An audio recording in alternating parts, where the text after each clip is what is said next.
Hi everyone, this is Mrs. Baker, and I want to go over with you books 1 through 4 of the Odyssey, and we're going to take a look at the script version of our story. So if you have that out and available, what I'd like you to do is make notes on it, just like I have made notes on this copy here.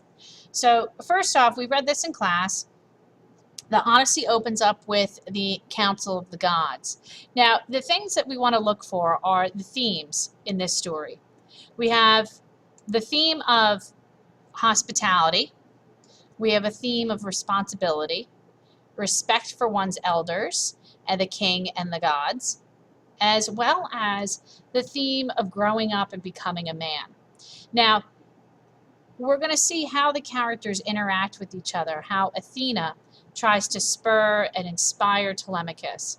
We're going to see how she also tries to get her father, Zeus, to help out with this story. And we're going to see how those suitors are not behaving very well. Okay? So if you'll notice here, we have multiple names that have been highlighted. Each of the green highlights you see are examples of epithets, descriptive titles. Epithets serve a very important purpose in the Odyssey. It helps us to remember who characters are. Sometimes it can give us family trees. And, in the case of here is Orestes, the son of Agamemnon. This helps to remember who they are. And then it also helps to tell us their role in the story. Clytemnestra, wife of Agamemnon. And it gives us some information about the character's personality, such as wise Odysseus, godlike Odysseus, queenly nymph Calypso. They tell us who they are, and they give us some information about the character's role in the story, as well as their personality. So keep in mind, this is absolutely intentional, that in the opening scene of the Odyssey, Zeus is thinking about the story of Agamemnon. And I told you this story in class about how Agamemnon angers the goddess Artemis.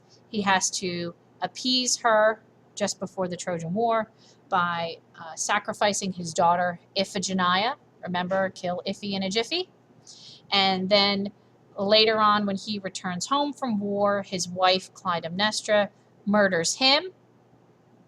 She and her lover, Aegisthus, that's his name there, murdered Agamemnon, and then Orestes, the son, has to avenge his father's death, and he kills his mom and her lover, okay?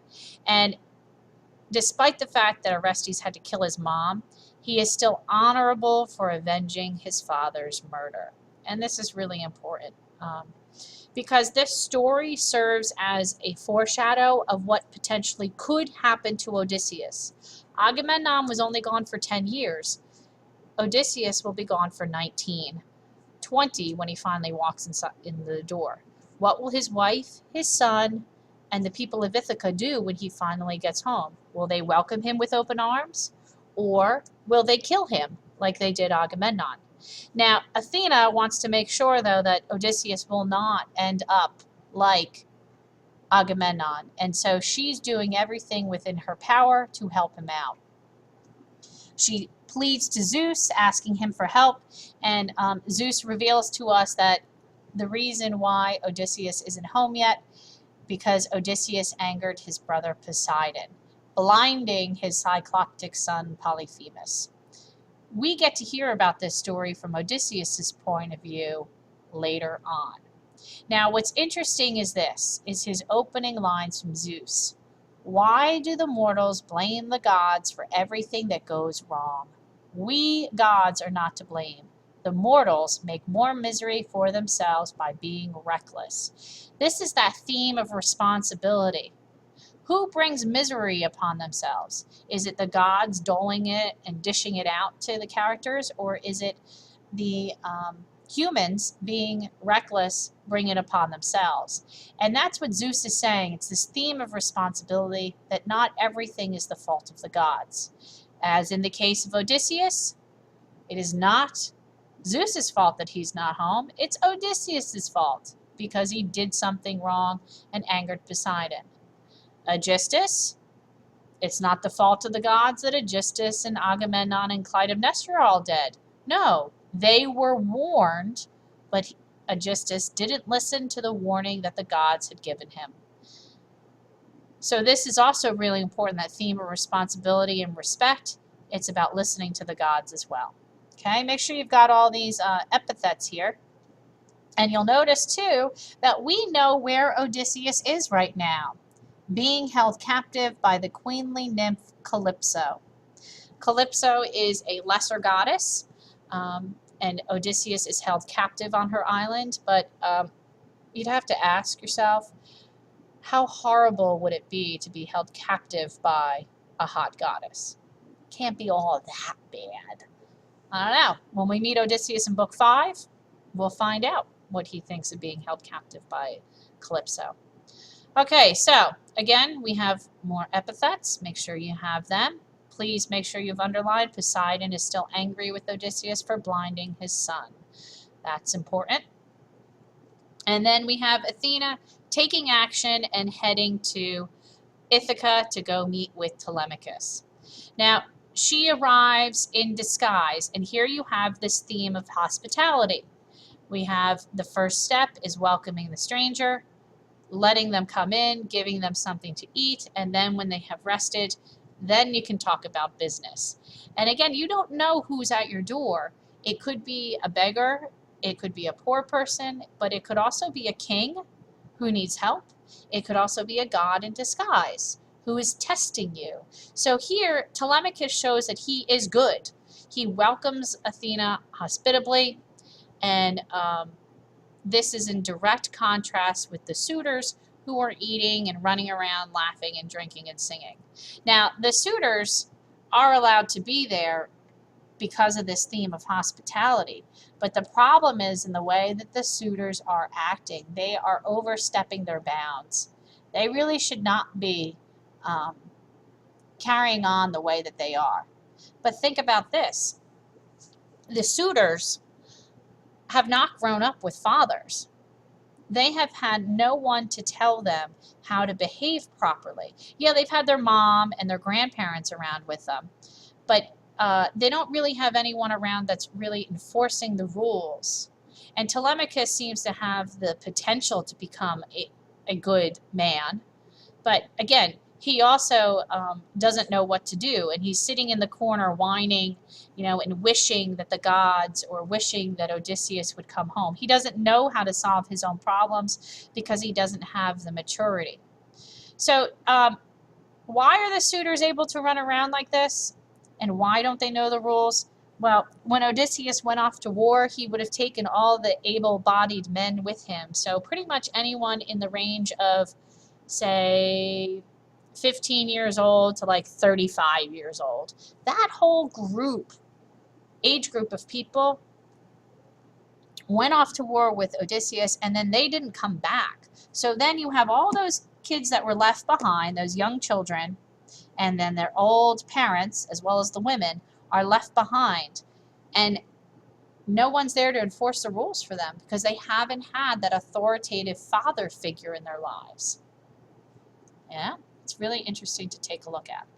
Okay, so now if you notice, Athena's epithet includes her disguise, Mentis, an old family friend, and she's here checking up on Telemachus and seeing what's going on, and she tells Telemachus a lie. She tells him that Odysseus is not dead, but he's being held captive on an island by savage men.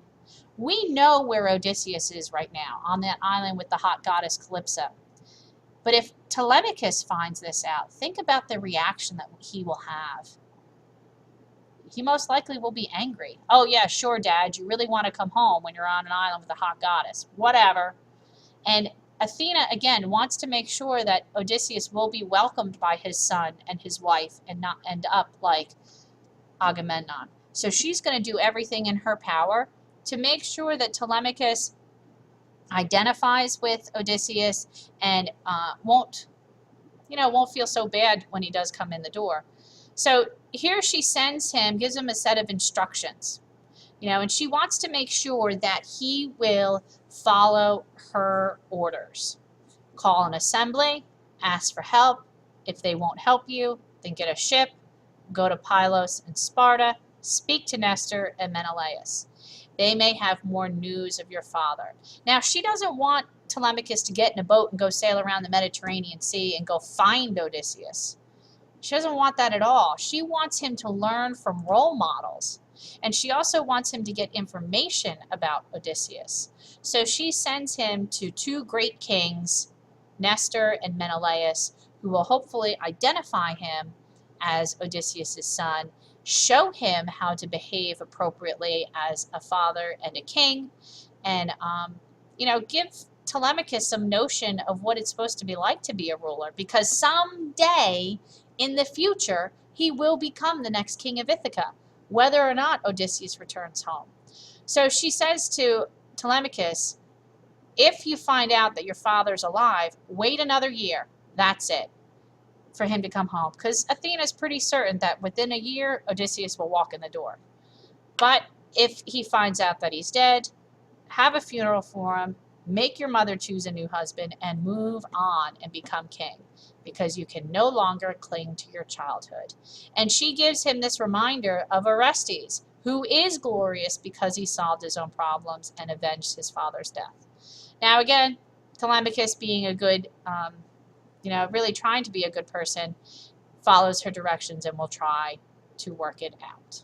Okay, we have Athena then changes into a bird and will fly away. He's amazed by this because he goes, oh, that must have been a god that was sitting with me. So that also adds a bit of weight to her instructions that, oh boy, that was a god. I better do what she told me to do. He may not know exactly which god is helping him out, but he knows that it's pretty important. And he goes and sits among the suitors and listens to the singer who's entertaining the crowd. And then Penelope comes down, and Telemachus then kind of orders his mother around a little bit and has more of an authoritative voice. It's not really being mean to his mom, but he's acting manly. And that's the important part. So this concludes our overview of Book 1 for the Odyssey. Make sure you've marked up your script and check out the next video that will be on Book 2